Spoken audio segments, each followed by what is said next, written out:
Selamat pagi Ibu, selamat pagi teman-teman. Terima kasih atas waktu dan kesempatan yang telah diberikan kepada saya. Di sini saya akan menjelaskan beberapa perencanaan pembelajaran yang terdiri dari Prota, Promex, CP, ATP, dan modul ajar. Di sini saya akan menjelaskan pertama yaitu Prota atau program tahunan. Program tahunan atau Prota merupakan rencana penetapan alokasi waktu 1 tahun untuk mencapai alur tujuan pembelajaran yang telah ditetapkan. Prota dipersiapkan dan dikembangkan pada setiap tahun pelajaran karena Prota merupakan pedoman bagi pengembangan program-program berikutnya seperti program semester atau PROMES, silabus, dan alur tujuan pembelajaran. Prota menjadi bagian penting yang wajib dimiliki oleh guru, khususnya guru mata pelajaran tertentu. Perkembangan dan pengkajian penyusunan program tahunan atau Prota terdapat beragam alternatif, yaitu pendidik memiliki kebebasan dalam menentukan format program tahunan. Tujuannya untuk memberikan kemudahan dalam menyusun program kurikulum merdeka yang berorientasi kepada kepraktisan agar pendidik dapat membagi waktu 1 tahun kegiatan pembelajaran efektif secara sistematif dan terukur. Pada kurikulum merdeka, pendidik memiliki kemerdekaan untuk membuat sendiri, memilih, dan memodifikasi proyek yang tersedia sesuai dengan konteks, karakteristik, serta kebutuhan peserta didiknya yang juga dapat dikembangkan pada program tahunan atau Prota. Isi dari program tahunan atau Prota yaitu satuan pendidikan, mata pelajaran, kelas, semester, tahun pelajaran, bab, pemahaman materi, dan alokasi waktu. Program tahunan atau Prota kurikulum merdeka adalah sebuah program pendidikan yang bertujuan untuk memberikan kebebasan kepada siswa dalam menentukan jalur belajar yang sesuai dengan minat dan potensi mereka.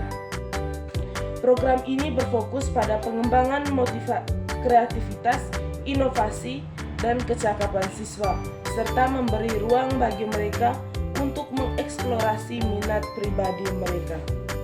Tujuan dari program tahunan atau Prota kurikulum merdeka adalah untuk menghasilkan generasi muda yang memiliki pengetahuan dan keterampilan yang komprehensif, serta mampu berpikir kritis dan mandiri.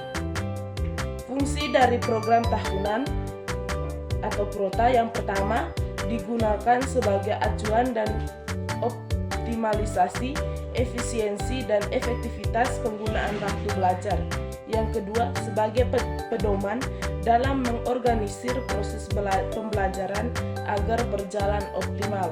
Yang ketiga, sebagai pedoman dalam menyusun PROMES. Yang keempat, sebagai pedoman dalam menyusun kalender pendidikan. Yang kedua ada PROMES.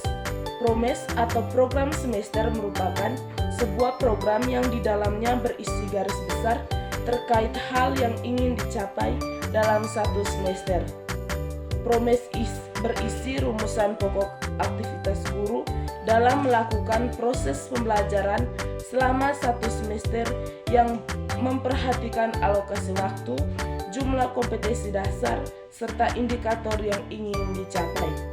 Dikarenakan PROMES merupakan penjabaran dari Prota, maka PROMES tentu tidak dapat disusun sebelum Prota tersusun. PROMES atau program semester memiliki ciri-ciri sebagai berikut. Yang pertama, merupakan penjabaran lebih detail dari program tahunan. Yang kedua, berisi rencana pembelajaran selama 1 semester. Yang ketiga, mencantum alokasi waktu untuk setiap kompetensi dasar dan topik satuan bahasan.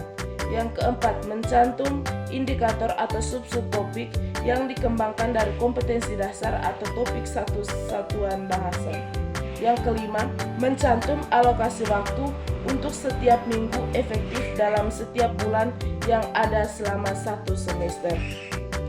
Fungsi dari PROMES atau program semester yang pertama memudahkan tugas guru dalam menjalankan proses pembelajaran selama 1 semester.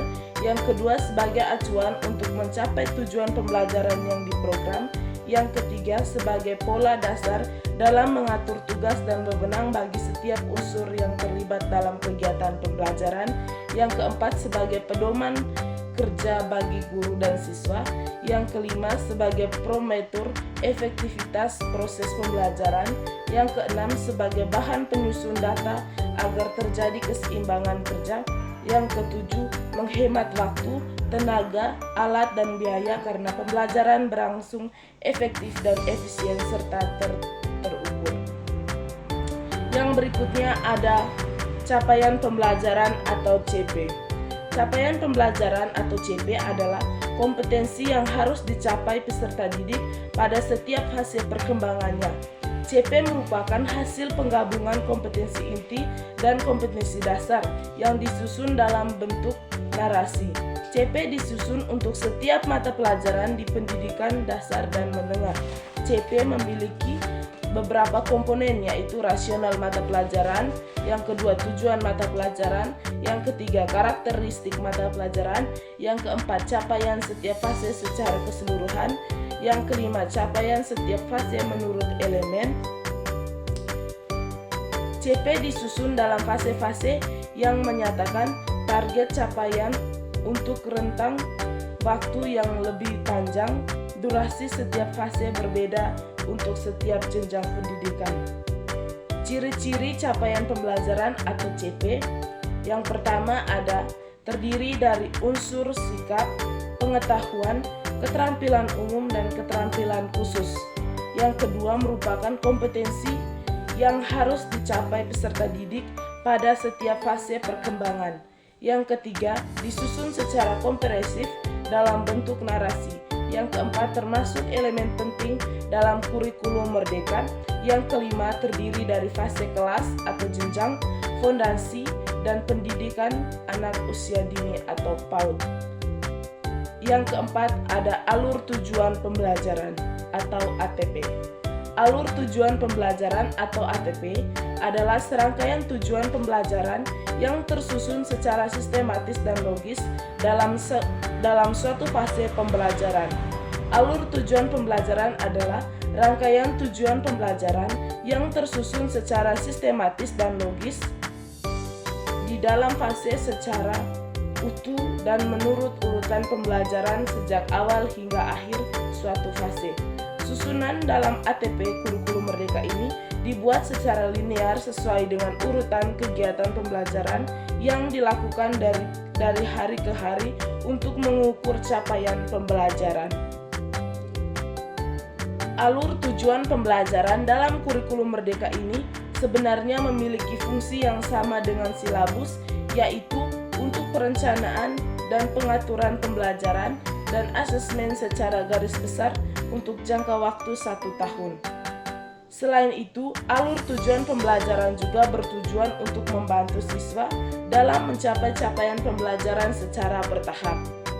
Dalam menyusun alur tujuan pembelajaran, guru dapat merancang sendiri berdasarkan capaian pembelajaran, mengembangkan dan memodifikasi contoh yang disediakan, atau menggunakan contoh yang disediakan pemerintah. Jika guru memilih merancang sendiri alur tujuan pembelajaran atau ATP ini, maka ada 7 prinsip yang harus diperhatikan, yaitu 1. Sederhana dan informatif. Yang kedua, esensial dan kontekstual. Yang ketiga, berkesinambungan. Yang keempat, pengoptimal 3 aspek kompetensi. Yang kelima, merdeka belajar. Yang keenam, operasional dan aplikasi. Yang ketujuh, adaptatif dan fleksibel. Selain 7 prinsip tersebut, guru juga perlu memperhatikan beberapa hal penting saat mengikuti atau saat menyusun ATP kurikulum merdeka. Yang pertama ada kemampuan persyaratan yang perlu dipelajari siswa untuk menguasai kompetensi pada capaian pembelajaran. Yang kedua, cakupan dan keluasan tujuan pembelajaran. Tujuan pembelajaran ini sebaiknya dibuat spesifik mungkin. Jika terlalu umum, guru dapat memecahkan menjadi ke dalam beberapa tujuan pembelajaran atau TP. Yang ketiga, karakteristik antara TP. Guru harus memperhatikan apakah materi pada sebuah TP sudah cukup didukung oleh materi pada TP yang lain. Yang kelima, ada modul ajar. Modul ajar adalah bahan pembelajaran yang disusun secara sistematis dan terstruktur untuk membantu proses pengajaran dan pembelajaran. Modul ajar ini biasanya berisi materi, petunjuk, latihan, dan kegiatan yang dirancang agar siswa dapat memahami topik tertentu dengan cara yang lebih terorganisir. Modul ajar dapat digunakan oleh guru atau pengajar untuk menyampaikan materi secara lebih efektif dan memudahkan siswa dalam belajar secara mandiri.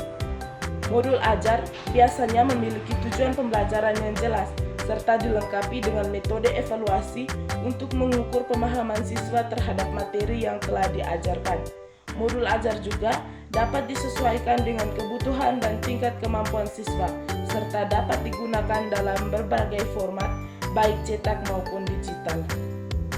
Modul ajar memiliki beberapa fungsi penting dalam proses pembelajaran, baik untuk guru maupun siswa.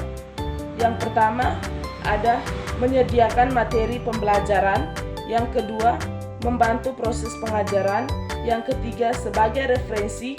Yang keempat, meningkatkan interaksi. Yang kelima, meningkatkan kemandirian belajar. Yang keenam, menyediakan evaluasi. Sekian dan terima kasih.